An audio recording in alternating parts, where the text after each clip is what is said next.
আসসালামু আলাইকুম রহমতুল্লাহ। আশা করছি সকলেই ভালো আছে। আলহামদুলিল্লাহ, আমরাও ভালো আছি। তো আমি যাচ্ছি মেয়েকে স্কুল থেকে আনতে। তো মোবাইলটা মোটর সাইকেলের উপরে ঝুলিয়ে দিলাম। ভাবলাম যে একটু কথা বলি।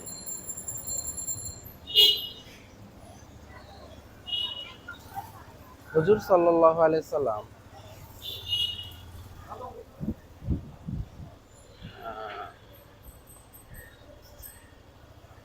হুজুর সাল্লাল্লাহু আলাইহি সাল্লামের একটা হাদিস থেকে আমরা এই বিষয়টা জানতে পারি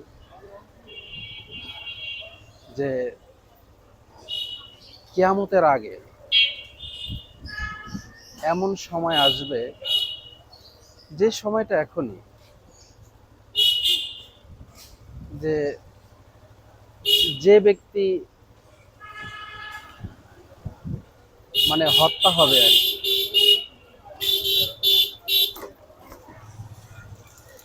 যাকে মারা হবে সে জানবে না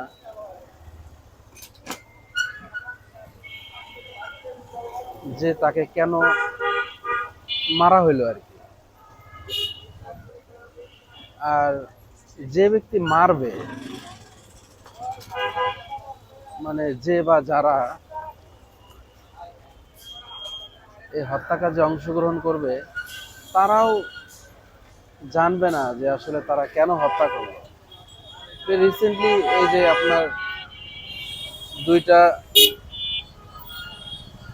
মেয়ের, আমার কাছে মিথ্যাই মনে হয়, যে মিথ্যা কথা আর কি, যে তাদেরকে নাকি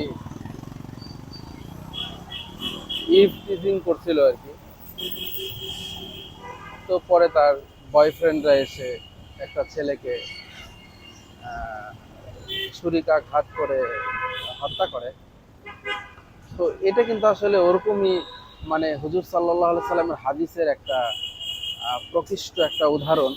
এরকম উদাহরণ তো আসলে বাংলাদেশে, পুরো পৃথিবীতেই প্রতিদিনই হচ্ছে।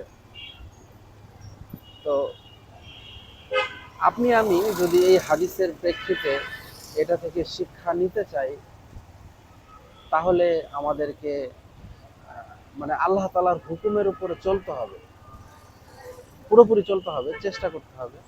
তো এতে করে লাভ হবে কি, যে আমি বা আপনি যদি ওই ওই আপনার কোনো এরকম অ্যাক্সিডেন্টের মধ্যে পড়ে যাই, তাহলে কিন্তু ধরেন মানে আমি শহীদ হব, এটা কোনো সন্দেহ নাই। আর হচ্ছে মানুষের সাথে বিনা কারণে তর্কে না জড়ানো, হ্যাঁ, সব সময় আল্লাহ তাআলার ভয় নিয়ে চলা, এটাই আসলে কথা ছিল আজকে। ধন্যবাদ।